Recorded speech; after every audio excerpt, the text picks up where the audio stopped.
ভাই রে ভাই, কোথায় গেলাম আজকে ব্রাইড সাজাতে? এভাবে নদী টদি পেরিয়ে যেতে হলো আজকে আমাকে ব্রাইড সাজাতে। আর এই দূরে দূরে কাজে গিয়ে কি যে এক্সপিরিয়েন্স আমার হয় কি বলবো তোমাদের। আজকের কাজটাও ছিল অনেক দূর, তাই বাড়ির গাড়িতেই চলে গিয়েছিলাম। আজকে ছিল সেই পূর্ব মেদিনীপুর গুপিগঞ্জ বলে একটা জায়গা, সেখানে ছিল আমার ব্রাইডাল বুকিং। আর ঠিক বেরোনোর সময়ই দেখি এই মহারাজ আমাদের গাড়ির নিচে বসে হাওয়া খাচ্ছে। কোনো মানে হয় তোমরা বলো তো? যদি না আমি প্রতিদিন বেরোনোর সময় এভাবে চেক করি, তাহলে কি না কি একটা বিপদ ঘটে যেত। কতটা সাহস খালি ভাবো তোমরা। তো এদিকে তো আমরা অতি কষ্টে ওকে বার করি, আর অন্যদিকে ওর মা বাবা দিয়েছে বেশ করে ওকে পিটানি। তো তারপরে আমরা বেরিয়ে পড়ি, আর বেবিকে আমার অ্যাজ এ অ্যাসিস্ট্যান্ট নিয়েছিলাম আজকে সঙ্গে করে, ধুলোগড় থেকে ওকে তুলে নিই। আর সকাল সকাল একটু চা না খেলে হয় বলো? চা না খেয়ে তো আমি কোনো কাজই করতে পারি না।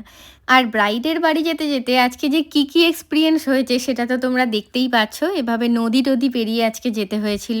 আর আজকের লোকেশানটা তো প্রথমেই বললাম, পূর্ব মেদিনীপুর গোপীগঞ্জ না গুপিগঞ্জ কিছু একটা ছিল, আমার এক্স্যাক্ট মনে নেই। আর এই নদীটার নামও আমি ঠিক জানি না, আমার মনে হচ্ছিল রূপনারায়ণ, বাট এক্স্যাক্ট আমি জানি না। তোমরা যদি কেউ জেনে থাকো বলো তো আমাকে কমেন্ট করে। আর ওখানে সুদীপের কীর্তি দেখছো, সেটা দেখে তো আমার হাসির শেষ নেই। তো গোপীগঞ্জ বাসস্ট্যান্ডের সামনেই বেঙ্গল ব্যাঙ্কুয়েটে ছিল আজকে আমার লোকেশান। তো চলে এসেছিলাম, এসে দেখি ব্রাইড তখনও এসে পৌঁছায়নি।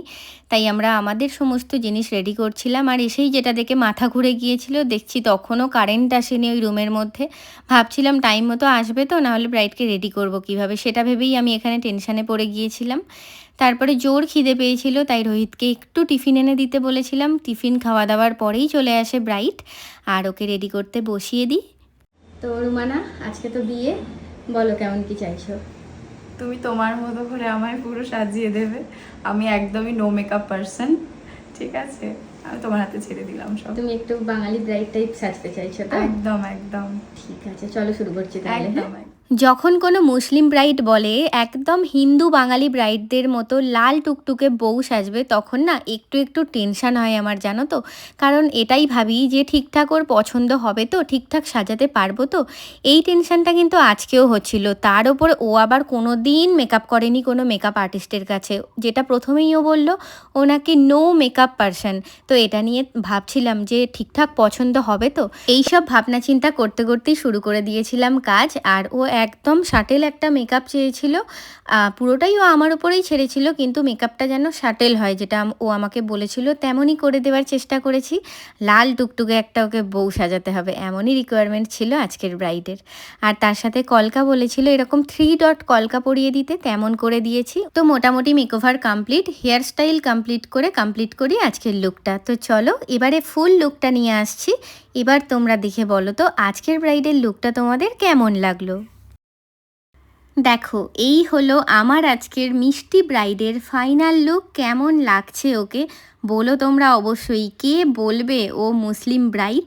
ও কিন্তু একদম হিন্দু বাঙালি ব্রাইডদের মতো লাল টুকটুকে বউ সেজেছে, দেখতেই পাচ্ছ। আর পুরো লুকটা কিন্তু ও আমার ওপর ছেড়েছিল, তাই আমি আমার মনের মতো করে ওকে সাজিয়ে দিয়েছি। একদম কলকা থেকে শুরু করে লাল লিপস্টিক সব নিয়ে একদম একটা লাল টুকটুকে বউ লাগছে। দেখো কেমন লাগলো তোমাদের আজকের এই লুকটা, সেটা তোমরা জানিও আমাকে প্রতিদিনের মতো কমেন্ট করে।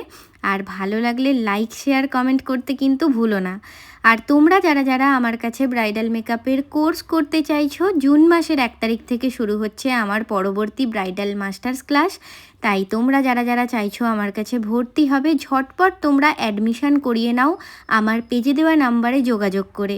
আর চলো এবার ব্রাইডের থেকেও জেনে নিই যে ওর কেমন লাগলো আজকে আমার কাছে সেজে। তো রুমানা বলো কেমন লাগলো? খুবই ভালো লেগেছে। অনেক তাড়াহুড়ো করে করেছি, ভীষণ তাড়াহুড়ো করে, যেমনটা চেয়েছিলাম তার থেকেও বেশি ভালো। ঠিক আছে, খুব ভালো হয়েছে। Thank you.